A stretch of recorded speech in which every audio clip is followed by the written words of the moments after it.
Now that you have a weight training program in place, how will you track your progress? Today's scripture is forgetting about the former things in our lives and looking to the Lord to see what He can do for our future. The Bible says in Isaiah 43:18 and 19, "Remember ye not the former things, neither consider the things of old. Behold, I will do a new thing. Now it shall spring forth. Shall ye not know it? I will even make a way in the wilderness and rivers in the desert." So once you have your plan in place, it's time to hit the equipment. So once you have an idea of how many days you're going to work out, how much time you have to for so once you know how many days you're going to work out and how much time you have for each of those workouts, it's time to get to the gym. And that gym may be your home gym in your living room. It may be a home gym with some equipment and or weights in your garage, in your basement, in your backyard, if you can take the heat. I'm not one of those. Or even at an actual gym. Once you've got your exercises in place, and I will let you know there is going to be a link below. I have done a very basic version of, it's only like a weekly plan, Monday through Friday. Monday through Friday, and then I've got Saturday, Sunday at the end because some people like to work out on weekends, some don't. But I'm going to have a couple little Google Docs that I will put links below so you can just get an idea of the exercises that I'm incorporating or will be incorporating. And I've got one that is more like an at-home workout that won't have any weights. So I'll put links to each one below. Take your pick, do both. It doesn't matter to me. And then one would be, if you wanted to use weights, most of it you could probably do at home, even with dumbbells if you don't have a barbell. I mean, even like squats and lunges and deadlifts, or like I do the stiff leg deadlifts for the most part. More my hamstrings than my back. I've got other back exercises that I do. But you can do those with dumbbells if you don't have, the actual Olympic barbell and then the bigger weights and a squat rack or things like that. If you're first starting out, you can actually use resistance bands if you don't have any dumbbells just yet. I've seen a lot of 3-packs lately on those resistance bands. They have like a lightweight, a medium weight, and a heavy weight. So obviously the heavier that material is, the more resistance you're going to have, and it's just going to work that muscle a little more. So at-home workouts, even with body weights, I mean, that can be a lot to get those muscles toned with whatever you have. The thing with the body weight exercises that I'm not a big fan of is once you get to that certain point where it's not going to challenge, once your muscles are as strong as they can be holding your own body, it's just going to be harder to challenge those muscles as when you go to the gym or pick up the weights. It's so much easier to keep adding and progressing. So that's where the difference is. Calisthenics is huge and it's awesome, and I have seen some people get ripped on it, but I guess I just like the feeling of adding that extra weight and seeing the different things that I can do. So everybody has their own preference, so do whatever works for you. Once you get your workout in place, you've got your worksheets now to get an idea where you're going. When you start out, you need to be realistic about the weights that you think you're going to start with. Most of mine are the 5 to 10 pound weights now, and progressing up to like say 15s and 20s. I haven't even hit any of the 25s yet for any of the like the bench press or overhead press or any of those. I'm just starting with the bar on my squat rack and just putting like 5-pound weights, and actually I've got the 2.5 pounds because it's just I'm starting over, and that's okay. But be realistic about the weight that you think that you can lift, because you want to make sure you're performing that rep correctly, each one for all of your sets. You don't want to get sloppy and just slinging it out there to get the reps in. That really, one, you can hurt yourself, and that's not a good way. And two, you want to make sure that you are just really focusing on strengthening that muscle and doing it right so that you don't injure that muscle or another part of your muscles, especially when you're working like your bench press or the overhead press.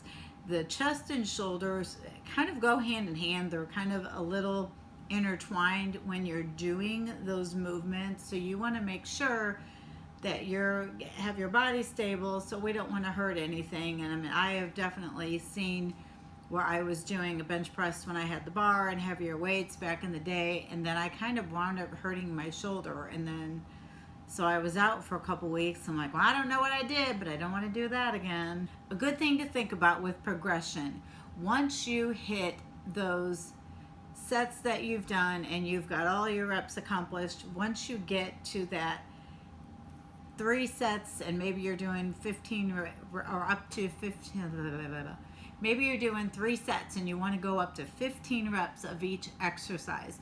Once you've done that 3rd set and that last rep is just as good as the first one, it is time to kick that weight up.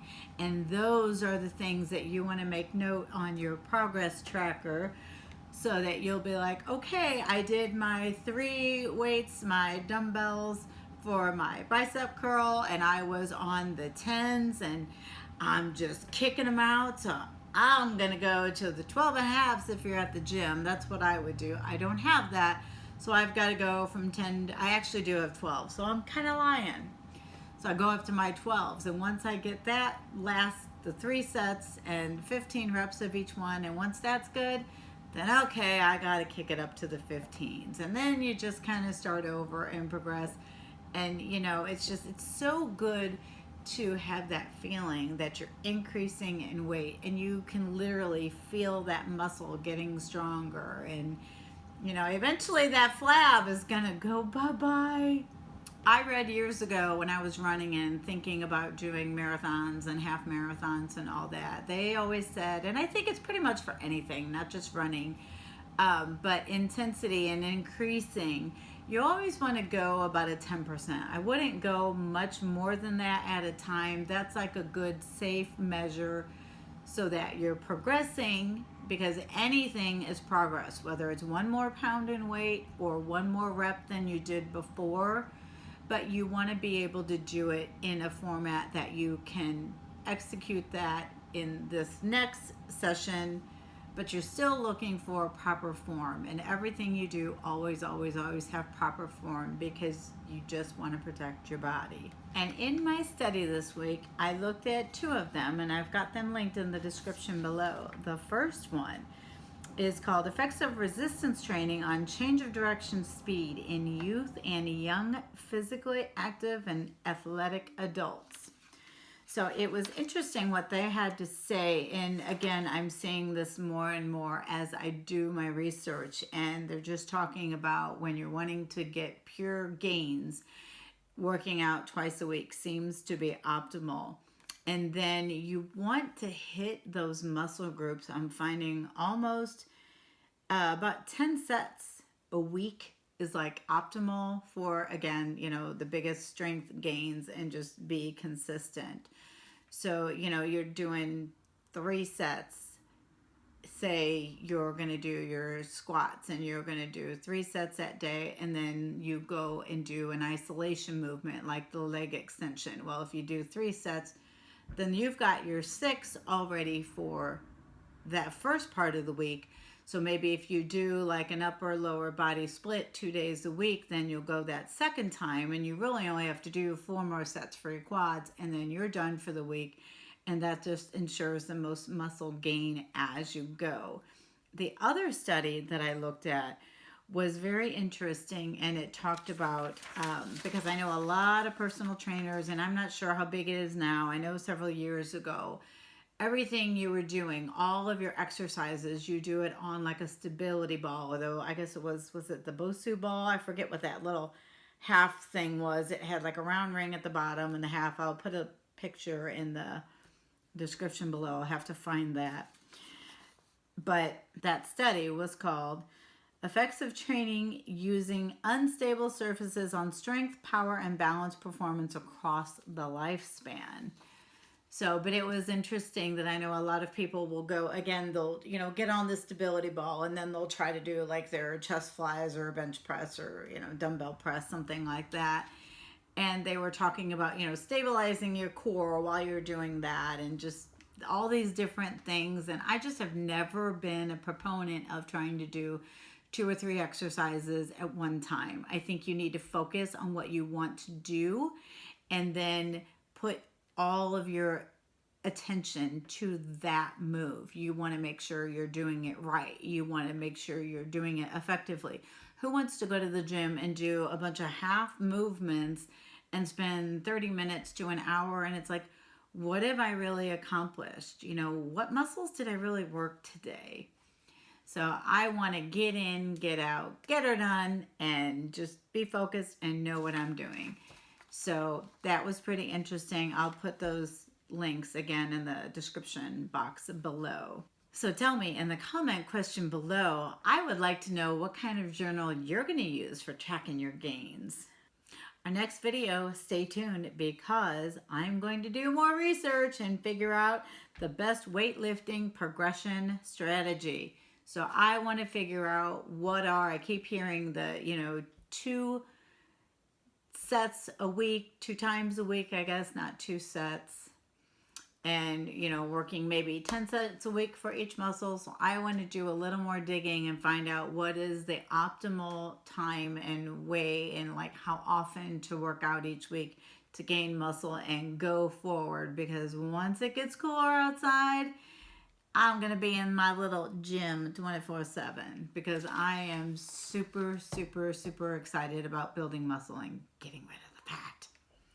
So, thank you again so much for watching. Thanks for stopping by. If you know anybody who would like this type of comment, please share and show your love and give me a thumbs up if you like this video. And if you haven't done so already, please don't forget to subscribe. Thank you so much for watching, and until then, we'll see you next time.